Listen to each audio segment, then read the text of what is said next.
देखिए, आज जो मुद्दा है मुख्य रूप से बिहार के 1.5 करोड़ जीविका दीदियों और 1.5 लाख जीविका कैडरों के सवाल को लेकर हम लोग आज यहाँ इकट्ठा हुए हैं।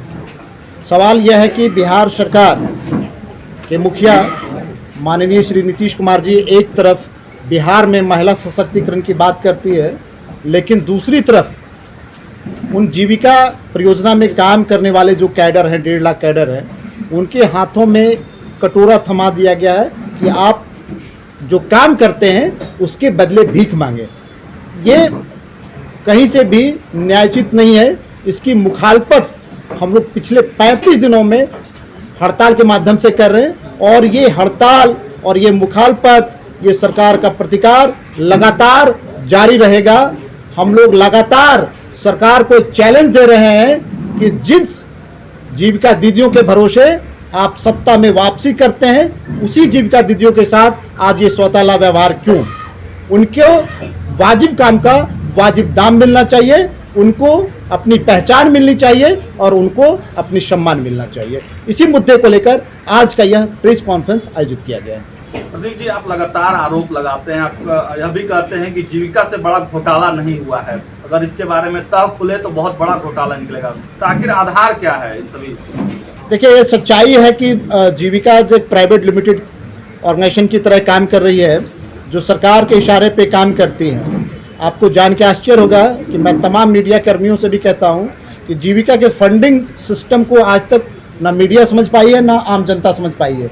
जीविका में जो लोग काम कर रहे हैं वही समझ पा रहे हैं। तो फंडिंग सिस्टम को जिस दिन समझ जाएंगे, जीविका का जो घोटाला है, जो गड़बड़ी है, यहाँ तक कि जीविका में जो पैसे हैं बिहार के ग्रामीण गरीब महिलाओं के लिए है, उस पैसे का सूबे के मुखिया के राजनीतिक कार्यक्रमों में खर्च होता है। ये भी अपने आप में एक बड़ा घोटाला है। जो पैसा बिहार के ग्रामीण गरीब महिलाओं के उत्थान के लिए खर्च होना चाहिए था, वो नीतीश कुमार के रैलियों में खर्च होते हैं। और इसका भी मैं शुरुआती दौर से, बहुत पहले से मैं इसका मुखालफत कर रहा हूँ, इसका प्रतिकार कर रहा हूँ। इस पर कई बार मैंने बड़ी बड़ी लड़ाइयाँ लड़ी है ताकि बिहार के ग्रामीण गरीब महिलाओं का उन्नति हो सके, उसके लिए जो फंड आता है उसका सुरक्षा हो सके। प्रदीप जी, जो जीविका के एचआर थे आनंद शंकर, उनकी भी विदाई कर दी गई, वो भी लगातार बड़े आरोप लगा रहे हैं जीविका पे। तो आखिर कौन सी शक्तियां हैं जो जीविका में जांच होने से जो है बचा रही है, जांच नहीं कर रही? देखिए, मैं कई बार बता रहा हूँ कि सचमुच में जीविका को आज नीतीश कुमार का पॉकेट एनजीओ बना दिया गया है।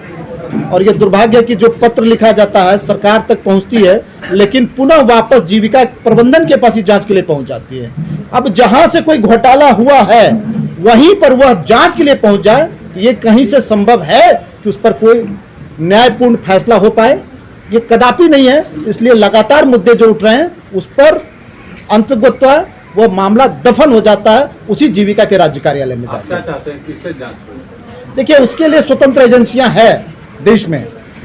मैं चाहता हूं कि एक बार जीविका के मुद्दे को लेकर, जीविका में जो नियुक्तियां हुई है उसमें जो गड़बड़ियां हुई है, या जीविका में जो फंडिंग हुआ है, जो फंड आया है जीविका में, उसका किसी स्वतंत्र जांच एजेंसी से, उसके लिए निगरानी है, सीबीआई है, सीबीसी है, इस तरह के तमाम जो एजेंसियां, केंद्रीय एजेंसियां, उससे एक बार जीविका का जांच हो जाए तो मुझे लगता है कि जीविका इस बिहार में सृजन का दूसरा रूप जीविका हो जाएगा। मैं संक्षेप में बता देता हूं कि आज जिस मुद्दे को लेकर हम लोग थे कि जीविका के कैडरों और जीविका दीदियों के लिए जो बातें है, जिनके अधिकारों के लिए हम लोग लगातार लड़ाई लड़ रहे हैं, उस लड़ाई को समर्थन देने के लिए अब हमारे साथ AICCTU यानी एक्टू एक संगठन हमारे साथ है, हम उसके साथ हैं और मजबूती के साथ हम दोनों मिलकर इस सरकार से मुखालफत करेंगे और प्रतिरोध करेंगे, ताकि बिहार के 1.5 लाख जीविका कैडरों और 1.5 करोड़ जीविका दीदियों का कल्याण हो सके और बिहार के गरीबों को एक नई दिशा दशा मिल सके और बिहार तरक्की और क्या कहते हैं, विकासशील न्यायपूर्ण राज्य बने।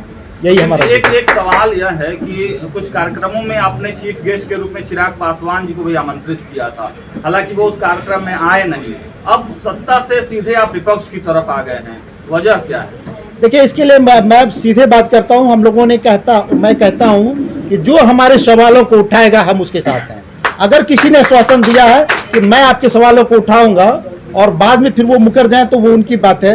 अगर हमारे साथ अभी जो लोग हैं हमारे मुद्दों को उठाने के लिए, बिहार के ग्रामीण गरीब महिलाओं के मुद्दे को उठाने के लिए, हम उसके साथ हैं। हम किसी सरकार के साथ नहीं है, किसी राजनीतिक पार्टियों के साथ नहीं है, बल्कि हमारा है कि जो राजनीतिक दल या जो भी संगठन हमारे मुद्दे को उठाएगा हम उसके साथ हैं। आश्वासन दिए थे उठाने के लिए? जरूर दिए थे, नहीं उठाए। क्या आप लोग बैठक किए हैं, क्या कुछ निर्णय लिया गया है? कुछ आंदोलन की रूपरेखा भी तैयार की गई है? बिल्कुल। देखिए, जो आज की बैठक हुई, यह आंदोलन हमारी मांगों को पूरा होने तक अनवरत जारी रहेगा और मुझे लगता है कि एक बड़े संगठन का, AICCTU का हम लोगों को समर्थन मिला है। हम लोग इस आंदोलन को अनवरत जारी रखेंगे और सरकार को झुका के दम हिलेंगे और हमारी मांगे पूरी होगी, मुझे पूरा विश्वास है। आज इस बैठक के बाद आंदोलन को अनवरत जारी रखने का फैसला किया गया है और अब आज इस बैठक में यह भी निर्णय हुआ है कि अब हम लोग बिहार प्रदेश जीविका कैडर संघ और AICCTU साथ मिलकर काम करेंगे और गरीबों को हक दिला के रहेंगे। जी ने सदन के अंदर कहा कि 6,000 से कम मासिक आमदनी वाले जो परिवार हैं वो बहुत गरीब हैं और दुर्भाग्य ये है। हम लोगों ने प्रेस कॉन्फ्रेंस बुलाया है, इससे पहले हम लोग की बैठक हुई। बैठक में क्या क्या चर्चा हुआ ये आप लोग को बताया गया है और all India council for trade union AICCTU से संबद्धता के साथ जो जीविका कैडर संघ, बिहार प्रदेश जीविका कैडर संघ है, वो उसी रफ्तार में बल्कि और तीखा धारदार आंदोलन करने की तरफ हम लोग बढ़ेंगे। बिहार के साथ दुर्भाग्य ये है कि बिहार सरकार ने अभी जो कास्ट सर्वे का रिपोर्ट लाया और जिसमें सरकार ने कहा कि 6,000 से कम आमदनी वाले ये जो 94 लाख परिवार हैं वो महागरीब हैं, लेकिन दुर्भाग्य देखिए कि नीतीश जी के सरकार का काम करने वाले लोग भी 6,000 से कम आमदनी वाले लोग हैं और उसी में एक जीविका के कैडर भी हैं।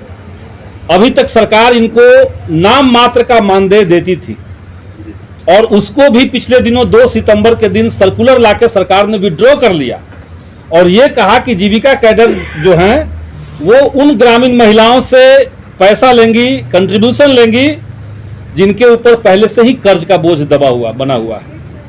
तो जो गरीब ग्रामीण महिलाएं हैं उनके कल्याण के नाम से जीविका बना, लेकिन उनके कल्याण के बजाय केवल सरकार का और सरकारी दलों का कल्याण हो रहा है। इसीलिए एक रेडिकल ट्रेड यूनियन के साथ मिलकर के जीविका का आंदोलन आगे बढ़ेगा और हमारा कोशिश होगा कि आने वाले समय में बिहार के अंदर जीविका का मुद्दा इतना महत्वपूर्ण हो जाए कि कोई भी राजनीतिक दल, कोई भी राजनीतिक व्यक्ति जीविका के ऊपर बगैर अपना पक्ष रखे बिहार के अंदर राजनीति नहीं शुरू कर सके। ये एक प्रमुख सवाल हम लोग बनाने जा रहे हैं और उसी दिशा में हम लोग की तैयारी चलेगी। आज हम लोगों ने ये एफिलिएशन वाला काम कर लिया है और बहुत ही जल्द हम लोग बैठ करके आगे का जो मोड ऑफ प्रोटेस्ट हम लोग का होगा उसको भी हम लोग तय करेंगे, फिर आप लोग को सूचना दिया जाएगा। तमसोमा ज्योतिर्गमय गुरुकुल शिक्षा मंदिर संस्थान के साथ बनाए अपना भविष्य। रेगुलर और प्रोफेशनल कोर्सेज, सेकेंडरी और senior secondary courses, law, teachers training courses, pharmacy and nursing के साथ पैरामेडिकल में डायरेक्ट एडमिशन पाए। वेबसाइट विजिट करें या दिए गए नंबर पर कॉल करें। हमारा पता है गुरुकुल शिक्षा मंदिर संस्थान, कल्याण चौक, DS कॉलेज रोड, कटिहार। हमारा वीडियो अगर आपको अच्छा लगा हो तो आप हमारे वीडियो को लाइक करें, शेयर करें और हमारे चैनल को सब्सक्राइब जरूर करें।